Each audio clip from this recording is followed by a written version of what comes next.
Tout le monde, j'espère que vous allez bien. Je suis ravie de vous retrouver aujourd'hui pour une nouvelle vidéo dans laquelle nous allons aller faire un tour dans ma bibliothèque ésotérique comme tous les jeudis. Je vais vous présenter aujourd'hui un livre qui s'appelle Le Grand Livre des Correspondances. Donc c'est chez Alliance Magique. C'est de Sandra Kynes, j'espère que je dis bien son nom. Et donc c'est un recueil complet et documenté pour les païens et les Wiccans. Voilà, donc je vais commencer à vous présenter un petit peu les livres qui vont traiter de sorcellerie, de magie que j'ai dans ma bibliothèque. Et donc je me disais que pour commencer, c'était déjà pas mal de vous présenter celui-ci, donc qui est un recueil assez gros, hein, comme vous pouvez le voir. Voilà, il est assez costaud. Et donc, je vais vous présenter cet ouvrage qui peut déjà vous servir de bonne base si vous voulez commencer un petit peu à pratiquer la sorcellerie ou la magie. Voilà. Donc, c'est un livre qui est au prix de 22 €. Moi, je crois que je l'ai commandé sur Amazon. Voilà, ça fait quelques temps hein, maintenant que je l'ai. Je vais vous dire de quelle année il est. Pardon, excusez-moi. 2018. Alors il est sorti en 2018, mais moi je ne l'ai pas depuis aussi longtemps. Hein. Moi je dois l'avoir depuis 2021-2022 je pense. Voilà, je l'avais acheté après 2020. Donc vous allez voir comment il est fait. Il est hyper intéressant. Alors au niveau des pages, il y en a beaucoup, il est gros hein, le livre. Attendez, je vais essayer de vous trouver le nombre de pages. On est à quasiment 500 pages. Voilà, donc c'est un bon dictionnaire, on va dire. Hein. Il est assez costaud. Donc je vous lis ce qu'il y a au dos du livre, comme ça vous aurez une idée de quoi ça parle. Donc le pouvoir des correspondances vous appartient. Le grand livre des correspondances est un livre de référence clair et direct pour les sorts et les rituels païens et wiccans. Alors oui, païen et wiccan c'est pas la même chose, mais du coup je vous en parlerai dans une prochaine vidéo. Avec ses références croisées, son index et son organisation en catégories et sous-catégories, vous y trouverez facilement les données que vous cherchez. Très complet et fascinant, il vous permet de voir pourquoi les correspondances sont plus que de simples listes d'objets sur lesquels concentrer notre intention. Elles sont essentielles à notre manière de penser. Quand nous nous servons de correspondances, nous tissons une tapisserie de nos idées, de nos croyances et de notre énergie pour donner à nos rituels et à nos sorts un sens plus profond par l'union de notre individualité avec un objectif plus vaste. L'emploi des correspondances incarne une énergie à la fois physique et symbolique et fournit le moyen d'unir le visible et l'invisible, rempli de données traditionnelles. Oh là là, je me trompe. Rempli de... Je vais pas y arriver. Rempli de données faciles à utiliser, le grand livre des correspondances comprend les correspondances traditionnelles et offre aussi des instructions pour en créer de nouvelles qui auront pour vous un sens particulier. Donc on va y retrouver des plantes, des minéraux, les animaux, les divinités, les signes du zodiaque, les phases de la lune, les jours et périodes, les ogwams, les runes, les éléments, les nombres, les chakras, les couleurs et encore d'autres choses. Voilà. Donc à quoi sert ce livre ? Alors, il faut savoir qu'en magie, lorsque vous pratiquez la magie ou la sorcellerie, puisque c'est pas vraiment la même chose, mais on va essayer de faire dans le global, vous allez utiliser des éléments. Donc ça veut dire que pour mettre un sort en place, pour faire un rituel, il va falloir des éléments. Donc en général, il faut prendre les 4 éléments. Donc un élément qui va, je veux dire, par exemple, on va prendre de la terre pour représenter l'élément terre. On va prendre un verre d'eau pour représenter l'élément eau. On va prendre une bougie pour représenter l'élément air. Et on va prendre, on peut prendre, non, l'élément air, par exemple, ça va être de l'encens plutôt. Et la bougie, ça va représenter l'élément feu. Voilà. Donc ça va être la base. Sauf que selon le rituel que vous allez faire, il va falloir peut-être que vous utilisiez des plantes, des minéraux, des choses comme ça pour pouvoir faire en sorte que le rituel corresponde au maximum à ce que vous voulez en termes d'énergie pour pouvoir accéder au but que vous êtes fixé. Donc le pourquoi de vous faites ce rituel ou ce sort. Donc il faudra utiliser évidemment les bons ingrédients. C'est un petit peu comme quand vous allez faire de la cuisine ou de la pâtisserie. Si vous voulez faire des cookies, il vous faudra forcément de la farine, du beurre, du sucre et des pépites de chocolat. Voilà, ça vous donnera des cookies, on va dire, de base. Si après vous voulez faire des cookies, je ne sais pas, colorés, dans ce cas-là, vous allez peut-être remplacer les pépites de chocolat par des M&M's. Mais vous êtes d'accord que si vous gardez que les pépites de chocolat, vous n'aurez pas des cookies colorés, puisque vous aurez gardé les pépites de chocolat. Bon, ben là, c'est la même chose. Vous allez avoir une base de rituel, mais après, pour vraiment faire en sorte que le rituel, énergétiquement, envoie le bon message, que vous envoyez le bon message en faisant vos rituels et que vous accédiez à ce que vous voulez, ben, il faudra les bons ingrédients. Et donc là, à quoi va vous servir le livre? Eh bien, par exemple, si vous voulez faire un sort, je sais pas, un rituel... par exemple, vous voulez faire un rituel pour l'amour. Voilà. Bon, ben, dans le livre, vous allez chercher les ingrédients, on va dire, qui vont pouvoir vous servir à faire un rituel, à faire un sort pour l'amour. Voilà. Bon, l'amour, là, c'est hyper large, mais c'est pour vous donner une idée. Donc, en fin de compte, ce livre, il va être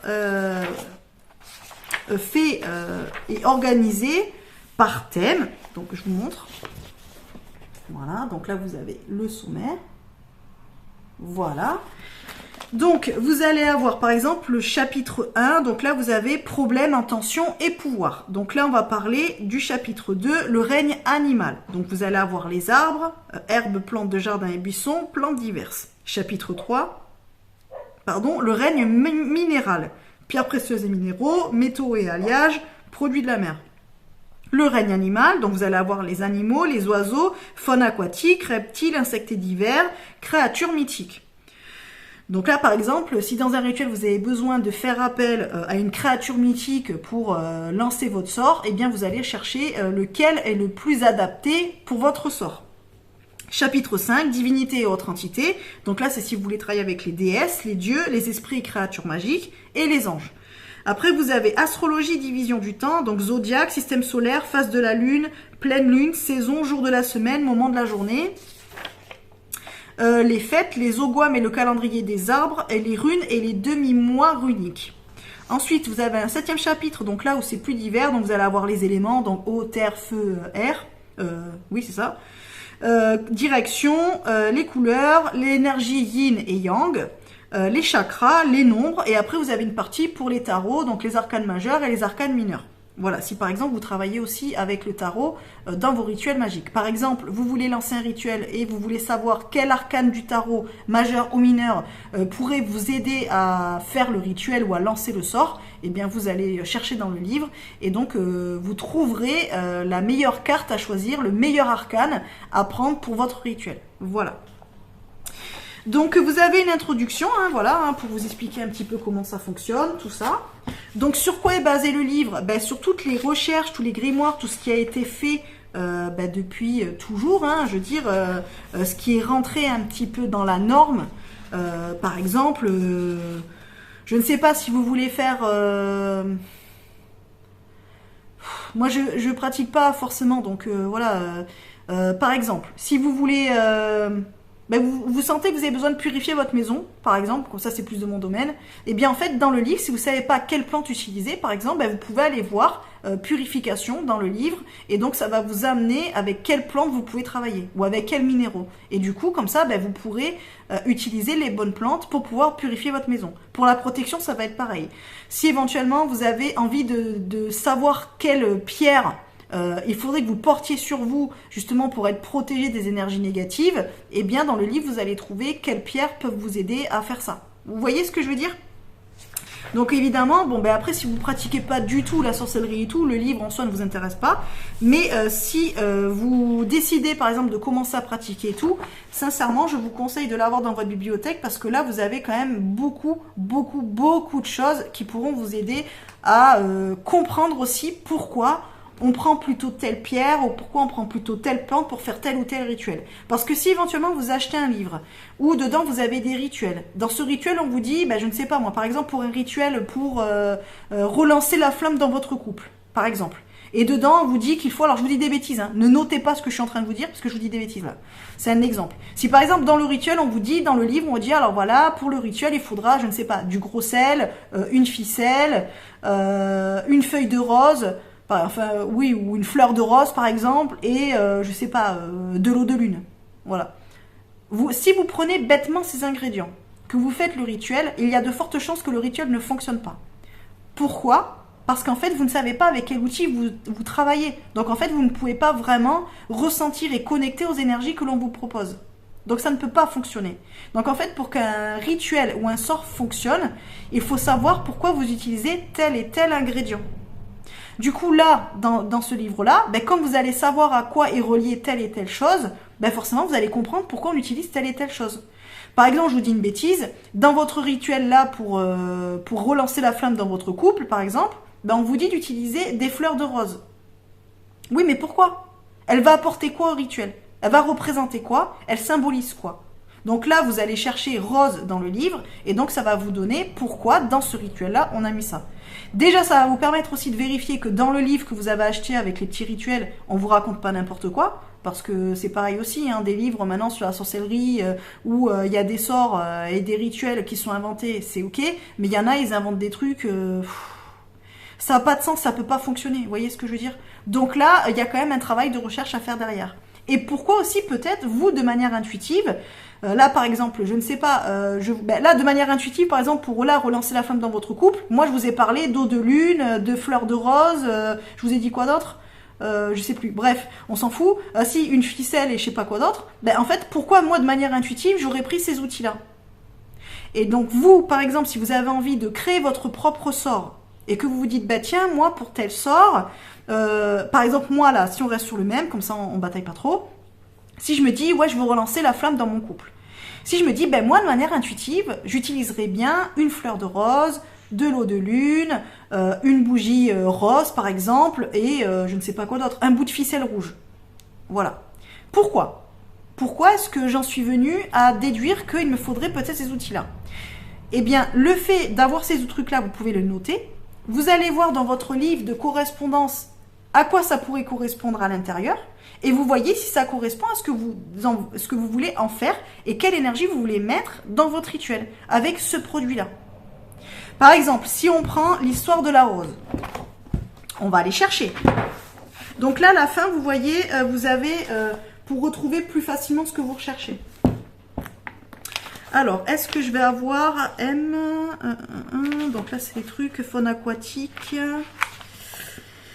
Là, ce sont les animaux, pierres et minéraux. Alors là, j'ai roseau. J'ai pas rose. Alors, ah, rose. Donc rose, là, vous voyez, je l'ai ici. Je vous montre bien. Oui, ici. Là, vous avez toutes les pages où on va parler de la rose, par exemple. Donc, si je prends la page 18.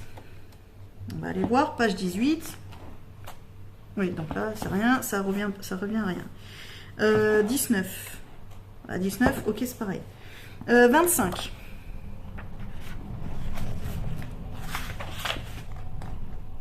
Alors, 25. Où est-ce qu'on retrouve la rose? Par exemple, là, dans l'affection. Là, vous voyez, on a affection, donner et recevoir.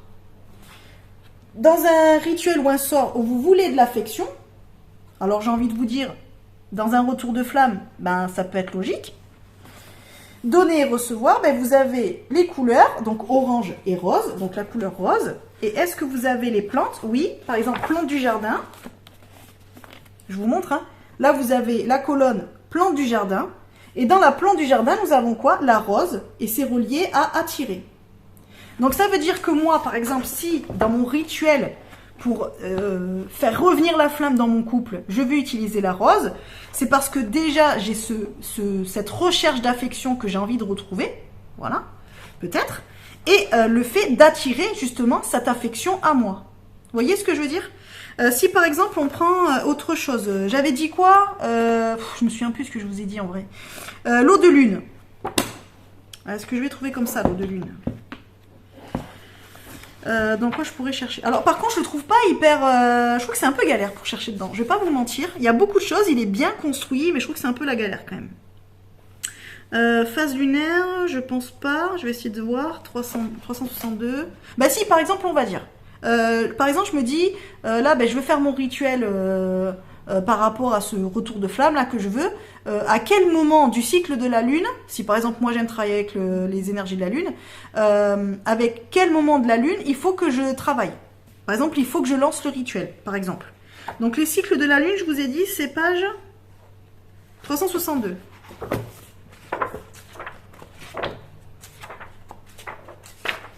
Alors là déjà vous avez du coup le cycle lunaire qui vous est expliqué.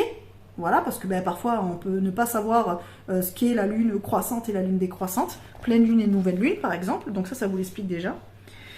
Et donc après vous avez donc toutes les phases qui vous ont expliqué. Alors est-ce que pleine lune, abondance, action, activée. Alors par exemple, vous voyez pour la pleine lune, j'ai amour par exemple. J'ai quoi d'autre? Magie en général lunaire sexuelle par exemple. Donc là pour l'histoire de retour de flamme, c'est plutôt pas mal. Ça voudrait dire que la période qui pourrait être adaptée pour que je lance ce rituel, ça pourrait être justement un soir de pleine lune. Vous voyez ce que je veux dire? Bon là je vous le fais, c'est nul ce que je vous dis, c'est un exemple. Mais c'est pour vous expliquer que en fait le livre là, par rapport à ce que vous voulez utiliser comme outil, par rapport à ce que vous voulez faire comme rituel, ça va vous amener à choisir les bons ingrédients pour optimiser au maximum votre rituel et votre sort. Et pareil, si vous voulez vérifier que tel et tel élément vont vraiment être bons pour votre rituel, vous pourrez le vérifier. Par exemple, je vous dis une bêtise, là on reste sur notre... je tombe sur la page mariage. Si on reste sur le retour de flamme de notre couple, là par exemple vous avez le petit encart mariage. Donc par exemple on nous dit, là c'est saison d'été, les couleurs on est sur le vert, indigo, lavande, rose, rouge. On a encore ça, donc par exemple si vous choisissez un fil de couleur rouge, ça peut aller puisque ça peut représenter le mariage, donc le lien entre vous et votre partenaire par exemple. On vous dit que vous pouvez utiliser du pommier, de l'aubépine, du noisetier, du laurier, du tilleul. Donc par exemple, vous pouvez faire, je sais pas, infuser des feuilles de laurier. Voilà. Et donc peut-être que ça, vous allez pouvoir le prendre pour faire votre rituel. Alors je ne sais pas, par exemple, vous allez faire infuser vos feuilles de laurier. Vous allez y rajouter... alors les feuilles de laurier, par exemple, vous allez les faire... macérer, enfin infuser dans de l'eau que vous avez fabriquée, enfin de l'eau de lune que vous avez fabriquée lors d'une ancienne pleine lune, par exemple. Et donc vous pouvez aussi y rajouter la fleur de rose, par exemple, après pendant que vous faites votre rituel. Et à la fin, je ne sais pas, vous reliez autour de votre contenant, par exemple, vous liez une ficelle rouge. Voilà, je vous dis une bêtise, mais en soi, vous pouvez le faire comme ça. Vous voyez ce que je veux dire? Et donc, tout ça va vous donner les bons ingrédients pour pouvoir faire la chose correctement. Et donc, admettons, vous n'avez pas de laurier chez vous, eh bien, si vous avez du lierre ou de la lavande, vous pouvez aussi utiliser ces plantes-là pour faire la même chose. Mais au lieu de le faire avec du laurier que vous n'avez pas, vous pouvez le faire avec de la lavande ou du lierre, par exemple. Vous voyez ce que je veux dire? Et donc après, forcément, au fur et à mesure, vous allez adapter et choisir au plus près de ce que vous voulez les meilleurs ingrédients. Voilà. Par exemple, je choisis autre chose. Je ne sais pas. Par exemple, vous avez de l'anis étoilé chez vous. Voilà. Et vous voulez toujours faire ce rituel retour de flamme. Ça nous dit quoi? Pour l'anis étoilé, on lui dit que c'est aussi appelé de la badiane chinoise. Ok. Donc c'est associé au signe du zodiaque Poisson Sagittaire. Ok, l'élément c'est l'air et feu. Donc à la limite, si éventuellement vous voulez utiliser dans votre rituel un des 4 éléments et vous voulez le représenter par l'anis étoilé, l'anis étoilé elle pourra représenter soit l'élément air, soit l'élément eau, par exemple. Pour les chakras, du coup ça va être le frontal et le laryngé. Donc frontal, laryngé, en gros c'est le chakra de la gorge et le chakra troisième œil. Donc après l'énergie elle est plutôt yang, donc là c'est pareil, si vous voulez jouer avec les énergies yang et yin, par exemple si vous voulez plutôt jouer sur le yin, vous n'allez pas choisir l'anis étoilé, puisque l'anis étoilé va plutôt jouer sur le yang, par exemple. Tout dépend après ce que vous voulez en faire, mais vous comprenez ce que je veux dire. Et après donc pour les problèmes, les intentions et les pouvoirs, donc ce pourquoi vous pouvez utiliser de l'anis étoilé, on nous dit autorité, bannir, capacité psychique, chance, compétence, consacrer, bénir, divination, énergie, pouvoir, prise de conscience, purification. Là, vous voyez que dans votre rituel de retour de flamme, l'anis étoilé n'est absolument pas du tout en raccord avec ce que vous voulez faire. Parce que vous voulez pas bannir, vous voulez pas consacrer ou bénir votre couple, par exemple. Vous voulez pas bannir votre couple, vous voulez pas développer... C'est pas ça. Vous voulez par exemple que l'autre il ait de nouveau de l'affection pour vous, ou qu'il ait de nouveau de l'attirance pour vous, vous voyez. Donc en fait, pour moi ça ne fonctionne pas. On peut pas utiliser l'anis étoilé pour ce rituel-là. Vous voyez ce que je veux dire? Mais par exemple, si vous l'avez, que vous aimez bien utiliser cette plante ou autre, bah dans ce cas-là, vous voyez que c'est pas adapté. Donc même si par exemple vous vouliez l'anis étoilé pour représenter l'élément air ou eau, ben là dans le rituel dont je vous parle depuis tout à l'heure, pour moi, l'anis étoilé n'est pas adapté à ce rituel-là. Donc, il faudra utiliser autre chose. Et donc, ça, ce livre vous permettra justement de savoir si c'est adapté ou pas. Donc, comment est un petit peu fait le livre? Donc, vous avez une introduction déjà. Donc, voilà. Donc, je vous explique un petit peu. Donc, là, d'abord, on a une partie plutôt sur les problèmes, vous voyez. Hop, voilà. Donc, ça veut dire que, par exemple, ben, vous avez envie de... je sais pas, de purifier, bon ben vous allez aller chercher purification. Voilà, donc là c'est par ordre alphabétique. Donc on a P, purification. Voilà, par exemple là on a purification, nettoyer, purifier. Eh bien vous allez aller chercher dans cette partie-là tous les éléments, donc que ce soit des arbres, les couleurs, les éléments, les ogwams, les fêtes, les saisons. Par exemple, là, pour purifier, nettoyer, rénover, la saison la plus adaptée pour faire ce type de rituel-là, c'est le printemps, par exemple. Quel jour? Le mardi. Donc, ça veut dire que si vous deviez choisir un jour pour faire votre rituel, ben là, on vous dit que pour purifier et nettoyer, c'est mieux un mardi, par exemple. Donc ensuite, on vous donne les couleurs, on vous donne les arbres, les plantes diverses, les pierres et les minéraux. Donc par exemple, pour purifier, ben, vous pouvez utiliser de l'améthyste, une aigue marine, vous pouvez utiliser de la fluorite verte, un œil de tigre par exemple, du quartz transparent, du quartz fumé. Donc par exemple, si vous avez déjà quelques pierres chez vous et vous ne savez pas comment les utiliser et à quoi elles peuvent servir, ben là vous savez à quoi ça sert. Par exemple, la tourmaline noire aussi, par exemple, pour purifier. Et donc après, vous avez produits de la mer, les métaux, les déesses. Donc par exemple, si vous avez envie de travailler avec les déesses et faire appel à l'une d'elles, par exemple, pour vous aider à purifier votre espace de travail, votre espace de vie, qu'importe, en fait, ben là, vous pouvez faire appel à Déméter, à Hécate, à Hestia, à Inanna, à Ishtar, à Isis, à Junon, à Kupala, à Sekhmet, à Vénus, à Vesta, par exemple. Alors, Vesta, c'est le... Hestia, c'est dans la mythologie grecque, et Vesta, c'est dans la mythologie romaine. Mais en fait, elles ont les mêmes fonctions, voilà. Par exemple. Donc vous voyez, et du coup, ben, vous pouvez faire plein de choses et du coup savoir à qui vous adresser pour vous aider à faire ça. Voilà. Et donc après, ben, par exemple, les reptiles, vous avez la grenouille. Donc par exemple, dans une pièce, ben, si vous avez envie de purifier la pièce, ben, vous pouvez trouver un petit objet en forme de grenouille et placer cet objet dans la pièce et l'utiliser comme objet purificateur. Voilà, puisque la grenouille, dans ses symboliques, aide à purifier. Voilà. Vous avez l'abeille aussi ou le ver. Les oiseaux, vous avez la chouette, le hibou, le condor, la mouette, le pivert, le roitelet, le vautour, par exemple. Dans les animaux plutôt de la forêt, vous avez les cerfs et la chauve-souris. Pour la faune aquatique, vous avez la baleine, par exemple. Voilà. Et donc tout ça. Et après, vous avez les déesses et les dieux. Voilà. Pour les dieux, par exemple, vous avez Apollon, vous avez Ganesh, vous avez Enki, vous avez Mitra. Donc évidemment, après, vous avez toutes les mythologies qui vont être mélangées. Donc après, ben, faites avec celles qui vous parlent. Moi, personnellement, dans la liste, je vais plutôt choisir les déesses et dieux mythologie grecque, puisque moi, c'est la mythologie qui me parle le plus. Par exemple, pour tout ce qui va être autour du foyer, je vais plutôt m'adresser à Hestia plutôt qu'à Vesta, puisque je suis plus mythologie grecque que romaine. Voilà, par exemple.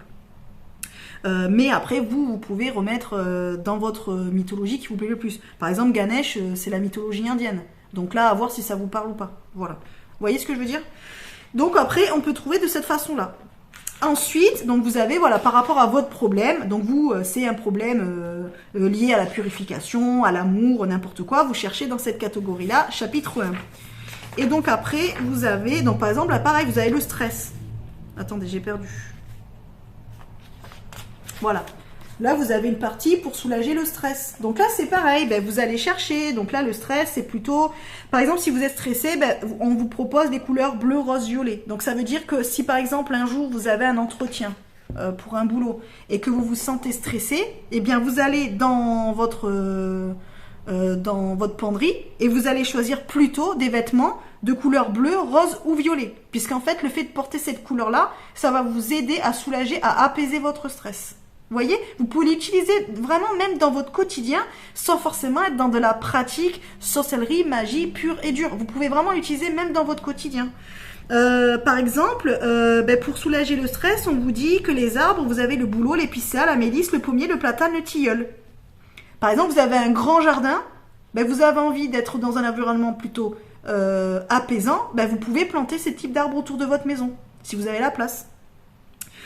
Pour les plantes, par exemple, vous avez l'absinthe, vous avez la myrrhe, l'ortie, la vanille, par exemple.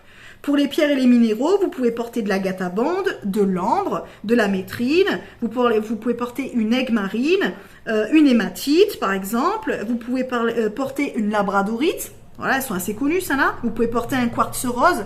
Quartz rose, très très bien pour le stress. Une œil de tigre, par exemple. Un œil de tigre, plutôt.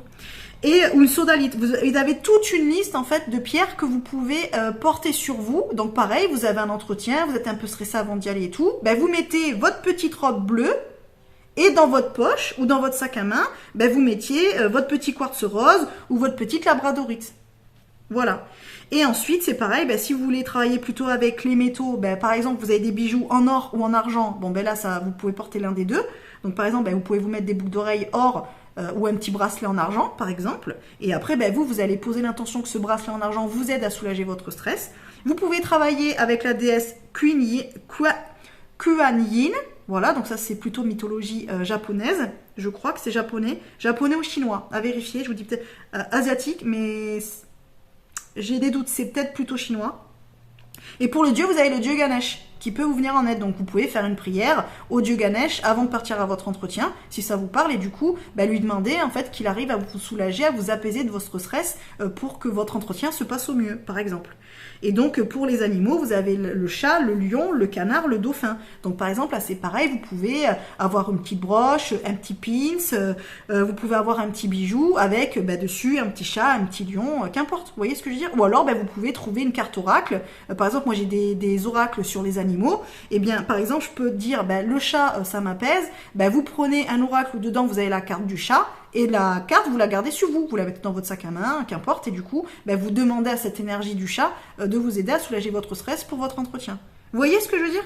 Donc en fait, ce livre, il est génial parce qu'il vous sert à énormément de choses. Autant dans votre pratique de sorcellerie, de magie païenne ou week-end, si vous avez envie de développer cette pratique-là. Personnellement, moi, je pratique pas. Alors, je me suis renseignée, là, je vais vous montrer d'autres livres sur la magie, donc il n'y a pas de souci. En fait, en soi, j'ai envie de dire, même presque tout le monde fait des rituels, il n'y a pas de problème. Mais des rituels vraiment très élaborés, tout ça, choisis à un moment T et tout, personnellement, je n'en fais pas. Alors, ça m'intéresse, je suis pas du tout ferme à l'idée, mais personnellement, à ce jour, ça ne rentre pas vraiment dans mon quotidien.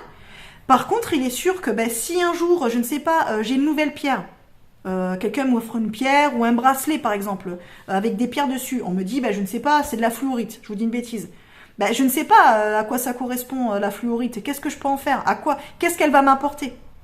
Du coup dans ce livre là je vais aller chercher tout ce qui est relié à la fluorite et donc je vais savoir tout ce que cette pierre va pouvoir m'apporter et quand est-ce que je vais pouvoir l'apporter, quand est-ce que je vais pouvoir l'utiliser et tout ça vous voyez. Pareil pour les couleurs de vêtements. Je trouve que c'est génial de se dire, tiens, aujourd'hui, je me sens un petit peu fatiguée. Ou alors, je sais pas, là, vous voyez, on a les humeurs. Pour gérer les humeurs. Par exemple, si vous sentez que vous êtes un petit peu... pour influencer vos humeurs, par exemple, vous pouvez aller chercher. Donc là, on vous dit les plantes, par exemple, c'est de la cannelle, le safran, la vanille. Qu'est-ce qui vous empêche de dire, tiens, hop, je vais me faire une petite tisane à la cannelle. Vous voyez ce que je veux dire? Ou alors, je vais rajouter un petit peu de vanille dans un dessert. Voilà, ou je vais manger une glace à la vanille, vous pouvez aussi, par exemple. Ou alors, je vais peut-être mettre sur moi une pierre de lune, dans ma poche. Comme ça va peut-être m'aider à réguler mes humeurs de la journée. Je vais peut-être aussi pouvoir faire appel au dieu Loki, ou pareil à Artémis. Voilà, si c'est quelque chose qui me parle. Vous voyez ce que je veux dire? Il y a du mimosa pour l'arbre, donc ça c'est pareil. Vous pouvez utiliser, avoir une représentation d'un mimosa et puis vous mettre pareil la photo sur votre frigo machin. Et dès que vous allez voir la photo du mimosa, ça va vous calmer un petit peu, ça va vous détendre. Vous voyez ce que je veux dire? Donc en fait, ça peut vraiment vous servir aussi même simplement dans votre quotidien. Voilà.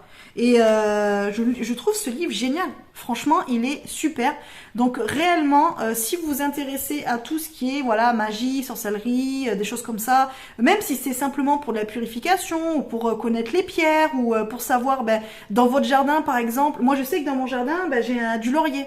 Bon, le laurier, moi je m'en suis toujours plus ou moins servi pour la purification, de manière plutôt intuitive. Vous voyez ce que je veux dire ? Voilà, je prenais intuitivement, sans que personne m'ait rien dit, j'ai pris des feuilles de laurier, alors du laurier sauce, pas du laurier rose, attention. Le laurier sauce, c'est les feuilles de laurier que vous utilisez pour faire à manger, par exemple. Bon, moi, en fait, je les prends, je les fais sécher, je les brûle. Du coup, je sais pas pourquoi je fais ça de manière intuitive, je le faisais. Ça se trouve, je le faisais, ça servirait à rien. Et au final, dans le livre, j'ai regardé, et si effectivement, en fait, les feuilles de laurier font partie des plantes purificatrices. Donc en fait, vous pouvez, si éventuellement vous n'avez pas envie d'utiliser de la sauge, des encens ou n'importe quoi, parce que vous avez, en fait, il faut aussi partir du principe que ce qui est magie et sorcellerie, plus vous allez utiliser ce qui est proche de vous, et mieux ça sera. Allez utiliser du palo santo ou de la sauge blanche, alors qu'en France, on ne fait pas pousser de palo santo et on n'a pas de palo santo et on ne fait pas pousser de la sauge blanche. En soi, c'est pas logique d'utiliser ces produits-là. Alors qu'autour de notre environnement, on a justement des plantes qui peuvent nous aider à faire la même chose, mais qui vont plus correspondre à notre propre environnement. Vous voyez ce que je veux dire ? Du coup, moi, utiliser des feuilles de laurier, c'est beaucoup plus logique que d'utiliser de la sauge. Donc en fait, la sauge, j'en ai acheté, comme tout le monde, parce qu'à un moment donné, tout le monde parlait de la sauge, c'est le truc magique. Il n'empêche que, moi, pour purifier, et même au niveau énergétique, pour moi, les feuilles de laurier vont mieux purifier mon espace et auront une plus grande efficacité que d'utiliser de la sauge blanche.